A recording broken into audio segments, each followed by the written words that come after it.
Hey friend, how's it going? I hope you're having a good day. So today we're going to go ahead and talk about two of my street photography shots.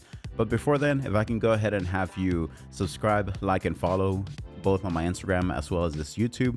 I use this to help you guys, to help inspire you guys to go out and do more street photography and explain my shots and everything.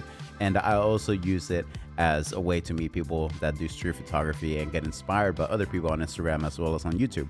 So if you could go ahead and help support my craft, that would be awesome. But let's go ahead and talk about these two street photography shots for today. So for the first one, it is called Geometric Gaze, this shot right here. So this shot right here was taken on the Brooklyn Bridge. So on the Brooklyn Bridge, whenever you're crossing it, you eventually cross the East River and then you get back into Manhattan, right? So usually what most people do, or at least what I did, is that I went all the way to Brooklyn through the subway and then went to Brooklyn Bridge and then crossed over back to Manhattan. And as you're crossing over, that's whenever I saw this like super crazy geometric type of like strings and everything, all metal rods and all this stuff. And I ended up capturing that because I just thought it was cool, right? I just wanted to capture it because of like how it looked and everything.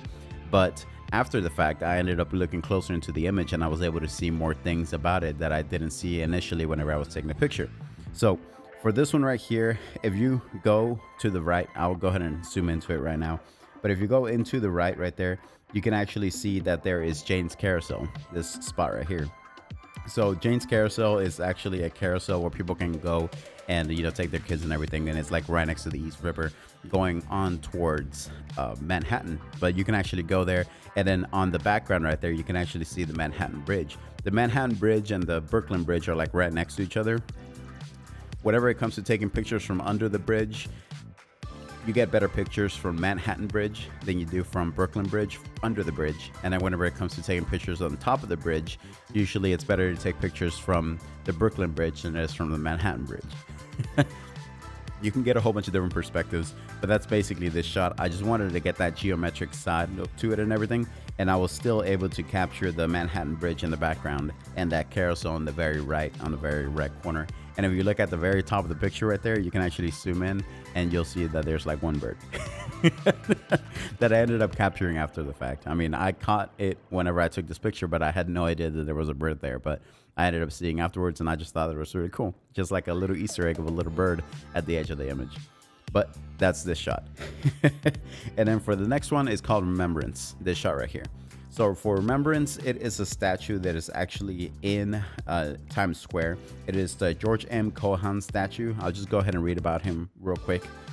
It is this bronze statue of American composer, playwright, actor, and producer George M. Cohan welcomes visitors to Times Square and to Broadway. The statue was designed by George John Lober and dedicated in 1959. So this statue is right in Times Square. Whenever people think about Times Square, they think about the ball, they think about seeing all those screens around it and everything. And I just wanted to take that picture in that direction, like, you know, from the back, just because I like the lighting from the back, not so much from the front. Like from the front, you can see that screen and that background right there. It's actually really, really bright. So whenever I would go around to the other side, it was just like a little overpowering for my taste. So I ended up taking a picture from the back, and you can't really see the front of the statue and everything. It just looks much more dramatic and everything. That's why I wanted to take from the back. But this, it's just one of those things to me where he ended up being remembered for his art and what he did with his life and everything. And it just reminds me of a whole bunch of other people that have always been remembered for being artists and being remembered for their art. And that just, whenever I saw that, I was just like so connected with that, because that's basically what I'm trying to do. I'm trying to be remembered for all of my street photography, because by the end, maybe like 30, 40 years from now, whenever I'm gone from this earth, I will have thousands upon thousands upon thousands of photos from doing street photography all around the world. And I want to share all of that with you guys, but that's what I want to be remembered for.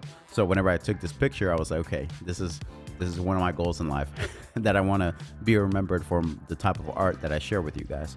But I really, really like this shot. It's the coloring on it is just perfect. It's just not overpowering. And then obviously in Lightroom, I had to like bring down the highlights because these screens in Times Square are just extremely overpowering. But just so you know, whenever I go to these places like New York City, Chicago, you know, overseas and everything, I end up taking an average. I'm not lying to you. My shutter count is probably like 500,000 in 3 years, but I take around about from 7,000 to 8,000 photos whenever I go out and do street photography, mainly because I'll be out doing street photography for like 12 to 14 hours every single day. So I get a whole bunch of street photography. And this shot specifically right here was from the first time that I ever went to New York City. So this was like a little over 3 years ago now that I ended up taking this shot. And that's how many shots I still have from the first time I went to New York City. And I've been to New York City several times since then. And I still have thousands and thousands of photos too that I still haven't uploaded to Instagram or even edited. Because usually what I do is that I'll look through all of my images and then I'll see one that I want to edit and upload that day. And that's what I do. I upload that photo, then I edit it in my specific style, and then I put it onto Instagram and then talk about it like this. But I have thousands upon thousands, so I'm not going to run out of photos anytime soon. But I just want you guys to know that, you know, this is something that's going to keep going for a long time. I am not looking to have something happen overnight. I've never been that type of person, and I don't believe that things that are great are going to happen overnight. But this is something that I do want to be remembered for. So I'm going to keep going, and I'm just going to keep uploading photos as well as talking about my shots to inspire you guys to go out and do street photography, because it's such a deep thing for me. Because whenever I started doing street photography, I was in a really deep and depressive state, and just doing street photography, it got me out of that. And since then, I've just been going up and up and up and up, and just, you know, trying to do one thing or another, just staying occupied.